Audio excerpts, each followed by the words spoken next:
네, 이번 시간에도 상가 오피스텔 재건축 관련해서 저희가 승소했던 사례 가지고 한번 이야기를 나눠보도록 하겠습니다. 오늘도 여러분들께서 전화 주셨어요.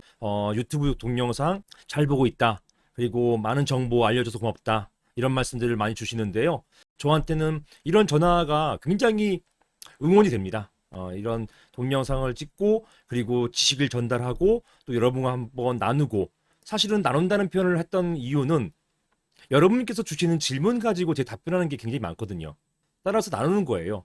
여러분께서 주신 질문을 가지고 제가 궁금한 점을 말씀드리는 것, 이게 바로 서로 지식을 공유하고 나눈다는 생각을 가지고 있습니다. 자, 아무튼 응원을 주셔서 너무 감사하고요. 특히나 요즘 상가 오피스텔 재건축에 대한 관심과 그리고 또 니즈 굉장히 많으세요.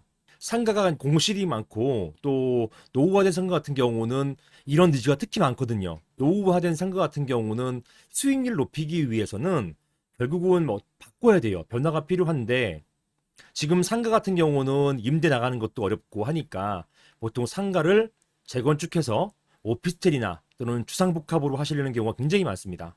그래서 노후화된 상가의 구분 소유자님들 또는 이러한 사업을 해보고 싶어 하시는 시행사, 이런 분들이 자주 저에게 질문 주십니다.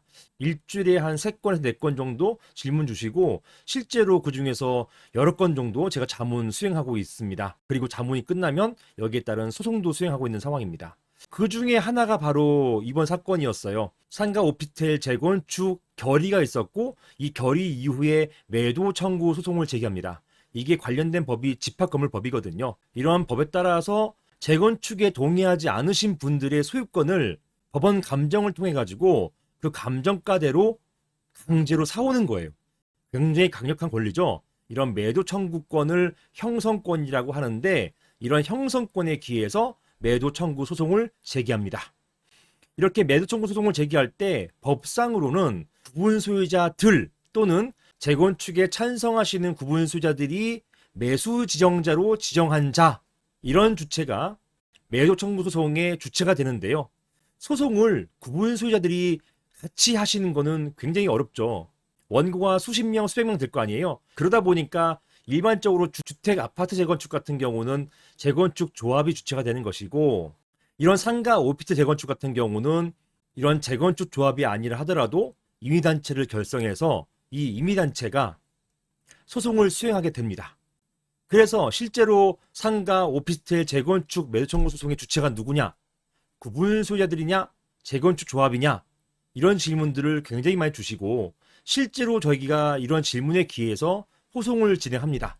그런데 자, 보시는 것처럼 저희가 승소한 사례예요. 승소한 사례 보시면은 이렇게 무슨 상가 재건축 관리위원회 이런 명칭을 붙였을 뿐이에요. 보통은 재건축위원회, 재건축조합 이런 명칭을 쓰십니다. 이런 재건축관리위원회라고 해가지고 이런 위원회가, 이런 임의단체가 원고가 되어서 매도 청구 소송을 제기하는 것입니다. 자, 보시는 것처럼 이 소송이 매도 청구 소송이었는데요. 이 명칭 보시면 매도 청구 소송이라 안 나와 있죠. 이 매도 청구 소송의 실질이 뭐냐? 소유권 이전 등기 청구 소송이에요. 재건축 결의 미동의자에게 소유권을 내놔라, 소유권을 이전하라, 이런 소송이 매도 청구 소송이라는 것입니다.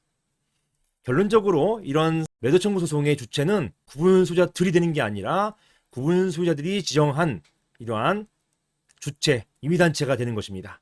그래서 제게 상가 재건축 자문이 오시면 첫 번째로 제가 해드리는 게 뭐냐면 이런 임의단체를 만들어드리는 자문을 제가 해드리는 거예요. 정관도 작성하고 임원도 선임하고 이런 것에 대해서 총회도 열어드리고, 이런 자문들을 제가 상가 재건축에 있어서 가장 처음 하는 그런 자문이 되겠습니다. 자, 이 사건에서 특징은 무엇이냐? 이런 임의단체를 만들었어요.